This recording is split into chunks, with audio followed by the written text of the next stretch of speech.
네, 우리 주변에서 일어난 사건, 사고의 뒷이야기를 자세히 풀어보는 사건팀장 시간입니다.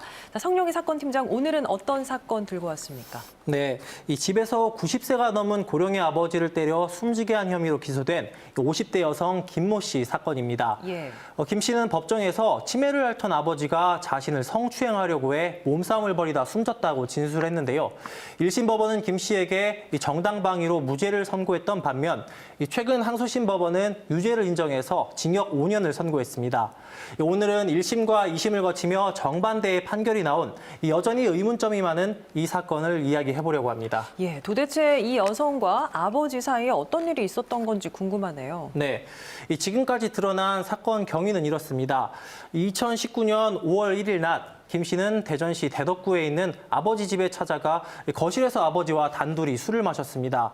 그러다가 김 씨는 아버지 때문에 어머니가 평생 일만 하면서 고생해 몸이 안 좋다는 등 어머니에 대한 이야기를 하다가 말다툼을 했습니다. 네. 이어서 몸싸움이 벌어졌고 이 김 씨 아버지는 저녁에 집에 돌아온 다른 가족에 의해 숨진 채 발견됐습니다. 김 씨 아버지는 이 갈비뼈와 목뼈가 부러지고 이 어깨와 이마가 찢어져 피를 흘린 상태였습니다. 예. 네, 집안은 이 아수라장이었고 김 씨는 집 안에 있었습니다. 검찰은 김 씨가 아버지에게 집안 물건을 던지고 휘두르는 등 여러 차례 때려 숨지게 했다고 보고 김 씨를 존속상해 치사 혐의로 기소했습니다. 예, 그런데 김 씨 진술에 이상한 점이 많았다고요. 네, 이 김 씨가 최초 경찰 조사에서 한 진술입니다. 아버지가 뭔가를 던져서 눈에 맞았고 곧바로 집에 가려고 하는데 아버지가 손목을 잡아 가지 못하게 했고 그 이후에는 기억이 없다. 이렇게 어느 정도 당시 상황을 진술했습니다. 예. 그런데 이후 경찰과 검찰 조사에서 한 진술을 보시죠.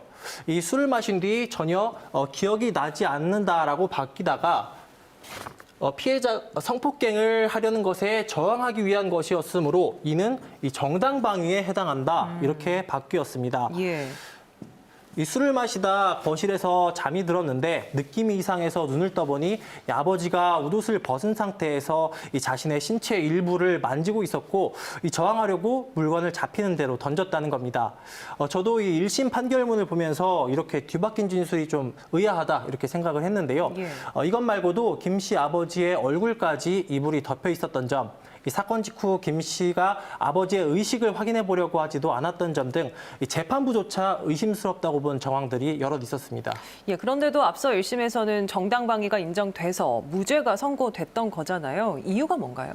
네, 1심 재판부는 이 김 씨의 진술이 사실일 가능성을 함부로 배제할 수 없다고 봤습니다.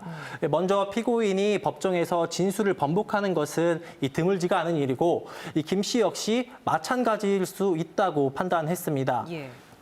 또 이 김 씨가 아버지의 명예와 어머니의 충격, 이 자신의 수치심, 이런 것들 때문에 기억이 나지 않는다고 진술을 했는데 이 역시 수긍할 수 있다고 판단을 했습니다. 그리고 숨진 아버지를 부검한 결과 이 도네페질이라는 성분이 검출됐는데 이게 그 치매 치료제 성분이거든요. 예. 치매를 앓던 아버지가 판단 능력이 흐려져 실제로 성추행을 시도했을 가능성도 고려됐습니다.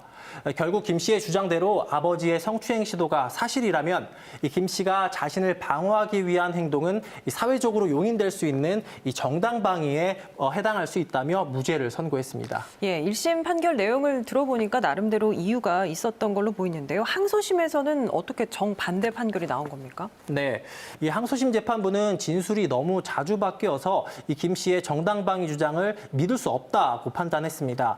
또 김 씨의 기억이 명확하지 않은 점도 유죄 판결을 내린 이유였는데요. 김 씨는 자신이 어떻게 잠이 들었는지 또 성추행을 시도했다던 아버지가 언제 그 웃옷을 벗고 있었는지 이런 점을 기억하지 못했습니다. 예. 또 이런 김 씨의 진술 내용이 시간이 갈수록 점점 구체적으로 바뀌었는데 이 김 씨의 기억이 만들어졌거나 왜곡됐을 가능성이 있다고 판단했습니다. 그리고 김 씨가 수사 단계에서 기억이 나지 않는다고 하다가 이 법정에서 갑자기 정당방위 주장을 했다고 말씀을 드렸죠. 예. 항소심 재판부는 김 씨가 구속까지 됐는데 이미 숨진 아버지의 명예를 지키기 위해 모든 처벌을 감수하려고 했다는 설명을 받아들이기 어렵다고 봤습니다.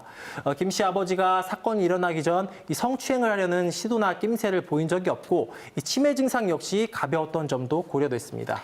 예, 결국 둘 중 하나겠죠. 정당방위냐 아니면 아버지를 성추행범으로 몬 폐륜적인 범행이냐 대법원에서 가려지게 됐네요.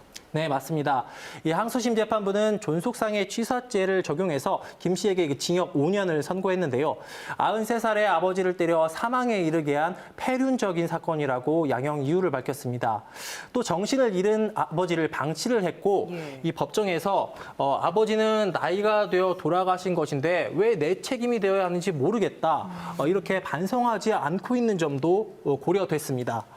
특히 김 씨가 이 혐의를 벗기 위해 아버지를 성추행범으로 몰아가는 파렴치한 행위를 서슴지 않았다고 판시했습니다. 다만 범행이 우발적으로 벌어진 것으로 보이고 김 씨가 형사처벌을 받은 적 없다는 점이 참작됐는데요. 1심과 2심을 거치며 정반대의 판결이 나온 이 사건은 결국 대법원에서 최종 판단이 내려질 예정입니다. 예, 알겠습니다. 사건팀장 오늘은 여기서 마무리하겠습니다. KBS 대전 보도국 성룡희 사건팀장과 함께했습니다. 수고했습니다.